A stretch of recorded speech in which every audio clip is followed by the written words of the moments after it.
भगवान के जो चित्र देखते हैं, मूर्तियां देखते हैं, वैसा ही ध्यान करने का भाव करते हैं, लेकिन हाँ, लेकिन भगवान ऐसे नहीं है। ऐसी आज तक कोई स्याही या कोई रंग ही नहीं है जो भगवान के श्रीअंग की श्यामता को चित्रण कर सके, प्रियाजू के गोरे वर्ण का। अच्छा, श्याम सुंदर को आपने देखा नहीं तो आप अपनी कल्पना का चित्र बना रहे हो ना, श्याम सुंदर को देख के थोड़ी बना रहे हो। मानव संख्या ये हमारे भगवान, हमने ये रूप ध्यान करना शुरू किया तो चूंकि हमारी भावना भगवान में जुड़ी है और सब रूपों में भगवान है तो हमारे भगवान की प्राप्ति हो जाती है। लेकिन भगवान ऐसे ही है, अगर यही भगवान का रूप है तो मैंने देख लिया, मुझे क्या सुख मिला आप बताओ। ऐसा तो नहीं लगता जन्मों का भटका हुआ आज मैं तृप्त हो गया, अब कछुड़ात न चाहे, ऐसा कुछ नहीं होता। क्यों?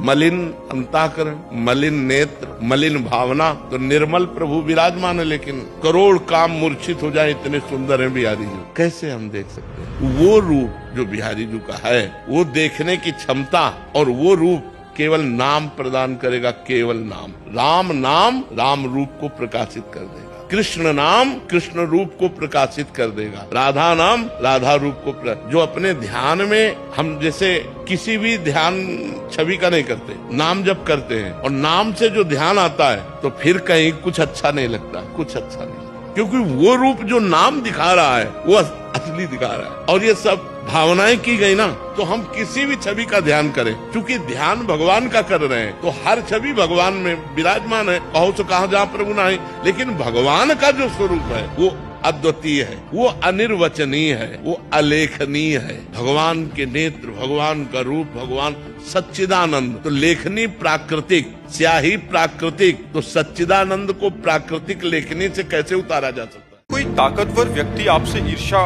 कर लगातार आपके जीवन में कोई ना कोई कठिनाई पैदा करे, आप तो सबसे बड़े ताकतवर की शरण में हो जाना चाहिए। सबसे बड़े ताकतवर कौन है? भगवान। उनसे बड़ा कोई ताकतवर नहीं। मिट्टी में मिला दिया, फाड़ के फेंक दिया हिरण्यकश्यप को। इतना बड़ा ताकतवर, त्रिभुवन में बड़े बड़े देवताओं को ऐसे खिलौनों की तरह बंदी बना लेने वाला हिरण्यकश्यप, भगवान ने ऐसे फाड़ के फेंक दिया। वो नरसिंह रूप धारण करके फाड़ के फेंक दिया, काट के फेंक दिया 21 बार दुष्ट क्षत्रियों को। भगवान परशुराम ने भूमंडल के 21 बार संपूर्ण राक्षसी वृत्ति वाले क्षत्रियों को काट के फेंक दिया। रावण के खोपड़ियों के फुटबॉल खेलते थे बंदर। सबसे बड़े शक्तिशाली की शरण में हो जाओ, सब ठीक हो जाएगा। भगवान की शरण में हो जाओ। जो भगवान के भक्त को सताता है फिर भगवान देख लेते हैं। इसलिए हमें भगवान की शरण में हो जाना। कह रहे हैं कि आपने बचपन में बॉडी बनाने के लिए स्टेरॉइड यूज किए महाराज जी, उससे महाराज इनका स्वास्थ्य एकदम खराब हो गया। डॉक्टरों को भी दिखाया बट अभी विवाह के लायक नहीं रहे, ऐसा बोल रहे हैं। पर घर वाले, परिवार वाले बहुत दबाव दे रहे हैं। मत करना, विवाह मत करना, किसी लड़की को धोखा मत देना। जब अपनी योग्यता नहीं है तो ऐसे नाटक मत करना, नहीं तो जीवन बर्बाद हो जाएगा। बॉडी बनाई कि बिगाड़ दी, आप विचार करो। बॉडी बनाने के लिए ये दवाइयों की जरूरत नहीं, ब्रह्मचर्य की जरूरत है। ये मुर्गा मुर्गी खाने से थोड़ी बॉडी बनती, संयम से बनती। भगवान परशुराम जी ने 21 बार अकेले संपूर्ण भूमंडल के राक्षसी स्वभाव वाले क्षत्रियों का विनाश किया। क्यों? बाल ब्रह्मचारी। जहाँ देखो वहाँ ब्रह्मचर्य की महिमा प्रकाशित होती। तो ब्रह्मचर्य तो रहना नहीं चाहता कोई। अगर संयम नियम में रहो, नमक रोटी भी खाओ तो आप अच्छे बलवान हो जाओगे, आपका शरीर आकर्षणकारी हो जाएगा। उन्नति के लिए यदि विदेश में मुझे नौकरी मिले तो क्या मुझे जाना चाहिए? चले जाना चाहिए। एक बार जो गया फिर आता ही नहीं। अब ये बात तो हमें कम अच्छी लगती है। हम जाए लेकिन अपने देश के लिए सीख के लाए और अपने देश की उन्नति करें, अपने देश को पढ़ाएं लिखाएं, अपने देश की सेवा करें। अब ऐसा नहीं कि वहाँ अच्छा पैसा मिल गया तो वहीं रहने लगे, ऐसा नहीं होना चाहिए हमें। यदि कोई जीवन भर पाप करके अंत समय में हरि नाम जपे तो क्या उसे ऐसा कैसे हो सकता है? अजामिल को संतों ने कृपा करके बेटे का नाम रखवाया था, क्योंकि जीवन भर पाप किया है तो अंत में भोगने के लिए भगवान का नाम कैसे आ जाएगा? उसको भोगने के लिए वही पाप कर्म उसके सामने आ जाएंगे। हाँ, किसी महापुरुष की कृपा हो गई तो बात अलग है। जीवन में कभी पिस्तौल नहीं चलाई, बुढ़ापे में पिस्तौल चला लोगे? ऐसे ही आपने हरिनाम चलाने का अभ्यास नहीं किया तो अंतिम समय में कैसे याद आ जाए भगवान का नाम? या तो किसी महापुरुष की कृपा हो जाए और या किसी परिवार का नाम ऐसा हो उसका नाम याद आ जाए।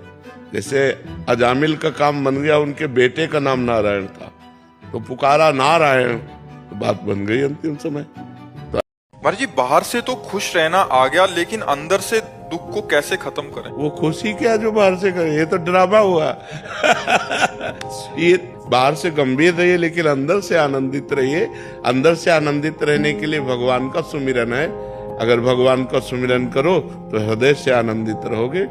कोई अब हमें अपना समझकर वो दुख हमारे साथ शेयर करना चाहे तो ये सुनना उचित है महाराज? हाँ, उसमें कोई अपनी बात, जैसे हम अपनी बात आपसे बता रहे हैं, ये बात अलग हो गई, लेकिन हम उनकी बात आपसे बता रहे हैं। कोई बहुत गलत आदमी है, वो ऐसा है, वो ऐसा है, ये निंदा होगी। किसी को एकादशी को जल चढ़ा सकते हैं? हाँ, एकादशी को चढ़ा सकते। द्वादशी के दिन केवल तुलसी जी का स्पर्श मत करना।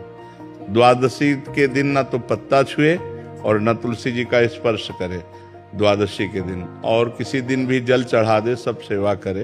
विवाद का भी कोई महत्व होता है, जैसे आयुष्मान भव, सौभाग्यवती भव, चिरंजीवी भव, ऐसे? ये सब केवल बातों के हैं। शरीर कभी चिरंजीवी आज तक हुआ है किसी का? कौन नहीं चिरंजीवी का आशीर्वाद देता है? कोई हुआ चिरंजीवी? कि आपको सृष्टि में दिखाई दे रहा है क्या चिरंजीवी हुआ? सब मरते हैं, इसका नाम मृत्यु लोक है। ये केवल व्यवहार के आशीर्वाद है। सुखी रहो, चिरंजीवी भव, आनंद लो। लेकिन भजन न करो तो आनंद मिल जाएगा क्या? भगवान का चिंतन न करो तो सुखी हो जाओगे क्या? संसार के चिंतन से सुखी हो जाओगे?